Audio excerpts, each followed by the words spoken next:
తాకట్టులో ఉన్న బంగారాన్ని విడిపించి ఆ రోజు ఆన్లైన్ రేటుకే మేము కొంటాం. Sharma gold company.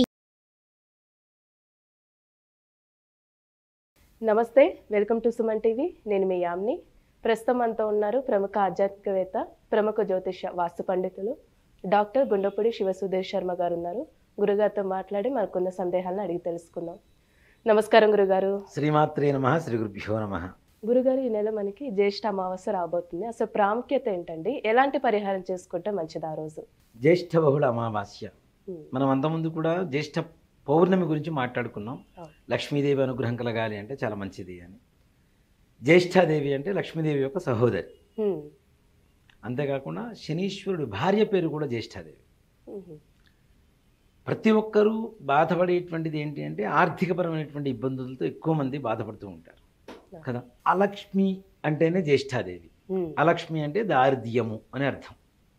ఆవిడ బయటికి వెళ్ళిపోవాలన్నా, లక్ష్మీదేవి మన ఇంట్లో ఉండాలన్నా, జ్యేష్ఠ బహుళ అమావాస్య అందులో శుక్రవారం కలిసి వచ్చింది. వారం కూడా విశేషమైన వారం. ఇంకోటి ఏంటంటే మనం కొన్ని వీడియోలో అంతకుముందు కూడా చెప్పుకున్నాం, ఐశ్వర్య ప్రదాత ఎవరు అంటే ఈశ్వరుడు. ఐశ్వర్యకారకుడే ఈశ్వరుడు అని చెప్తున్నాం. ఆ రోజున నక్షత్రం కూడా ఆరుద్ర నక్షత్రం, అంటే శివుని జన్మ నక్షత్రం. శివుడు జన్మ నక్షత్రం ద్వారా మనకు ఐశ్వర్యాన్ని ఇస్తున్నాడు.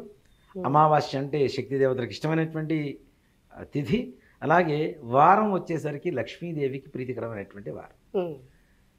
మనకుండేటువంటి సకల దరిద్రాలన్నీ కూడాను పటాపంచలైపోయి అష్టలక్ష్ముల అనుగ్రహం, మహాలక్ష్మి మన గృహంలో స్థిర నివాసం ఉండడానికి మనందరి అదృష్టవశాత్తు ఈ తిథి వార నక్షత్రం మనకి కలిసి వచ్చినాయని చెప్పుకోవాలి.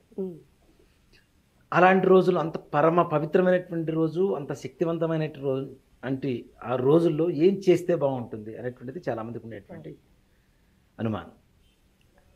ఇంట్లో శుభ్రత లేకపోతే లక్ష్మీదేవి ఎక్కడా ఉండదు. అపరిశుభ్రత ఎక్కడ ఉంటుందో అలక్ష్మి అక్కడ నివాసం ఉంటుంది. పరిశుభ్రత ఎక్కడ ఉంటుందో ఆ మహాలక్ష్మీదేవి అక్కడ నివాసం ఉంటుంది.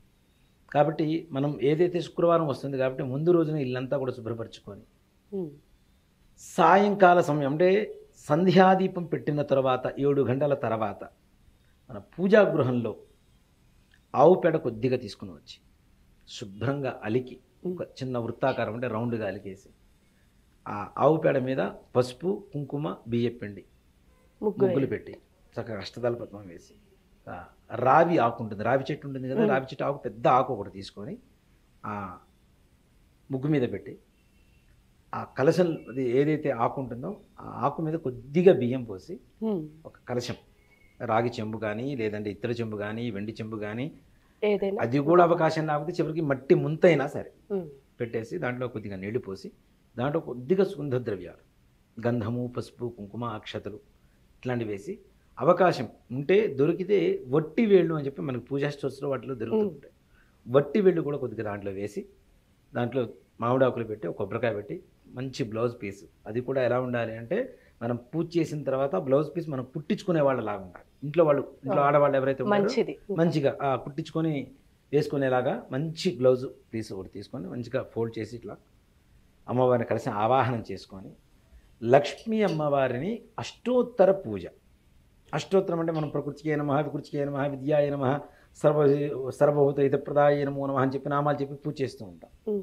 అలా కాకుండా ఒక మంత్రం, చిన్న మంత్రం, దీన్ని సంపుటీకరణ అంటాం. సంపుటీకరణ అంటే ఒక శక్తికి ఇంకొక శక్తిని జోడు చేయడాన్ని సంపుటీకరణం అంటారు. ఇలా సంపుటీకరణ చేసినప్పుడు దీన్ని పాశుపతాస్త్రం అంటారు.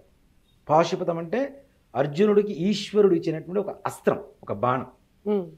దానికి ఉన్నటువంటి లక్షణాలు ఏమిటి అంటే ఒకసారి ప్రయోగం చేస్తే మరలా పని చేసుకోకుండా వెనక్కి తిరిగి రాదు. ఈ మంత్రాలకు కూడా అంత శక్తివంతమైనటువంటివి కాబట్టి దీనికి లక్ష్మీ పాశుపతం అని చెప్పి పేరు పెట్టుకోవచ్చు. లక్ష్మీ పాశుపతం చేస్తే మనకు కావాల్సింది ఏముంది, ఇంకా అన్నీ వస్తాయి కదా. అలాంటి మంత్రాన్ని అష్టోత్తరంలో ఉండేటువంటి ప్రతి నామంతో ముందు వెనక లక్ష్మీదేవికి అత్యంత ప్రీతిపాత్రమైనటువంటి పుష్పాలు, చాలామంది కలువ పుష్పాలు, తామర పుష్పాలు పూజ చేస్తుంటారు. కలువ పుష్పాలు అమ్మవారు పుట్టింది కాబట్టి కలువ పుష్పాలు పూజ చేస్తుంటారు. కానీ మార్వాడీస్ ఒక సక్సెస్ మంత్రం ఉంటుంది. ఏమిటి అంటే వాళ్ళు లక్ష్మీదేవికి రాత్రి ఎంత ఆలస్యమైతే అంత, దాదాపు 9 గంటల నుంచి ప్రారంభిస్తారు వాడి పూజ. 10:30, 11, 12 వరకు కూడా చేస్తూనే ఉంటారు.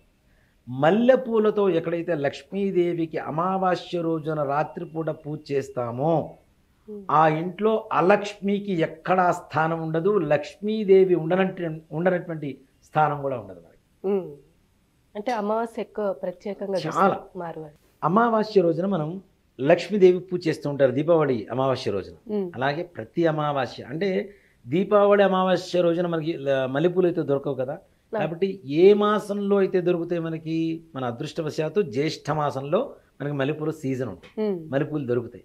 కాబట్టి జ్యేష్ఠ మాసానికి అధిపతి జ్యేష్ఠ నక్షత్రం కాబట్టి జ్యేష్ఠాదేవి దోషం వెళ్ళిపోయి మహాలక్ష్మీదేవి అనుగ్రహం కలగాలి అంటే అర్ధరాత్రి పూట సమయం కావచ్చు, 9 గంటల నుంచి కావచ్చు, 7:30 గంటల నుంచి కావచ్చు, లక్ష్మీదేవికి మనం చెప్పినటువంటి మంత్రంతో మల్లెపూలతో పూజ చేసి చక్కగా ఈ పాయసం, మనం బియ్యం, బెల్లం, పాలతో ఉండేటువంటి తీపి పాయసం ఏదైతే ఉంటుందో అది నివేదన పెడితే అమ్మవారి అనుగ్రహం పరిపూర్ణంగా మనకు చెందుతుంది. ఎంత అంటే మనకి ఏది కావాలో మనకి తెలియనంతగా లక్ష్మీదేవికి తెలుసు కాబట్టి. అవునా? ఇప్పుడు నాకేం కావాలో నా తల్లికి నాకంటే బాగా తెలుస్తుంది. మనందరి జగన్మాత లక్ష్మీదేవి, ఆవిడికి అన్నీ మనకి ఎంతవరకు ఏమి ఇవ్వాలో బాగా తెలుసు కాబట్టి ఏం కావాలో, ఏ రకమైనటువంటి సమస్య నుంచి మనం బయటపడాలో మనం చెప్పుకునేటువంటి మనోసంకల్పం, మన భక్తి, మన విశ్వాసం, ఈ మూడిటి మీద మాత్రమే ఆధారపడుతుంది. అమ్మని గట్టిగా కోప్పడితే ఆమె కూడా కోప్పడుతుంది కదా. అమ్మని ఆర్ద్రతతో పిలవాలి, ప్రేమగా పిలిస్తే తప్పనిసరిగా ఏ తల్లైనా తల్లే అవుతుంది. అలాంటిది జగన్మాత మనకి గ్యారంటీ కరుణిస్తుందని చెప్పడంలో ఏమాత్రం కూడా సంశయం లేదు. మరి ఆ మంత్రం ఏంటంటే అలానే ఇక్కడ ఇప్పుడు మనం అష్టోత్తరం పూజ చేస్తుంటాం కదా, ఆవాహన చేస్తాం, కలశం మీద ఆవాహన చేస్తాం అమ్మవారిని.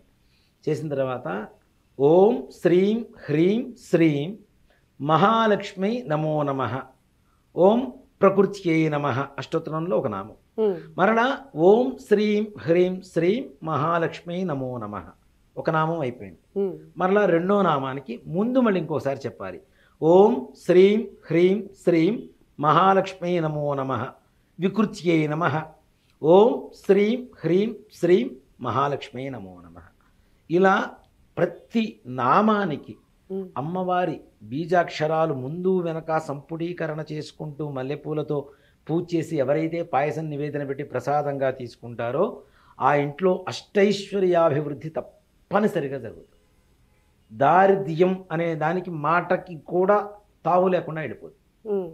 అంత శక్తివంతమైనటువంటి రోజు జ్యేష్ఠ బహుళ అమావాస్య, శుక్రవారం, ఆరుద్ర నక్షత్రం కలిసి రావటం, ఇవన్నీ ఈ వీడియో చూసే వాళ్ళ అదృష్టం అని చెప్పవచ్చు గ్యారంటీగా. ఎందుకంటే ఇది చూస్తేనే వాళ్ళు తెలుసుకుంటారు, పూజ చేసుకుంటారు, ఆ దోషాల నుంచి పరిహారం చేసుకొని చక్కగా దోషాలన్నీ కూడా పోగొట్టుకొని సుఖశాంతులతో సంతోషంగా జీవనాన్ని సాగిస్తూ ఉంటారు.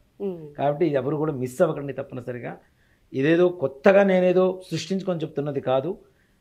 మన శాస్త్రాల్లో, పరిహార శాస్త్రాల్లో కావచ్చు, లేదంటే మన మంత్ర శాస్త్రంలో కావచ్చు, ఇలాంటి పూజలు చాలా రకాలు ఉన్నాయి, అంతర్గతంగా ఉన్నాయి, బయటికి తెలియనటువంటివి. వాటి గురించి తెలుసుకొని మన ద్వారా నలుగురికి మంచి జరిగితే ఆ మంచిలో కొంత భాగమైనా మనకు జరుగుతుంది అనేటువంటి ఒక సదుద్దేశంతో, సర్వే జనా సుఖినో భవంతు అనేటువంటి ఒక సత్సంకల్పంతో ఈ వీడియో చేయడం జరుగుతుంది. కాబట్టి అందరూ చూడండి, తప్పనిసరిగా మహాలక్ష్మీదేవి అనుగ్రహాన్ని పొందండి, సంకల్ప సిద్ధి పొందండి, సకలైశ్వర్య ప్రాప్తి పొంది సంతోషించండి. మంచి పరిహారం తెలియజేశారు గురుగారు, ధన్యవాదాలు. శ్రీమాత్రే నమః, శ్రీ గురుభ్యో నమః. సుమన్ టీవీలో మీ పర్సనల్ అండ్ బిజినెస్ ప్రమోషన్స్ కోసం కింది నెంబర్కి కాంటాక్ట్ చేయండి.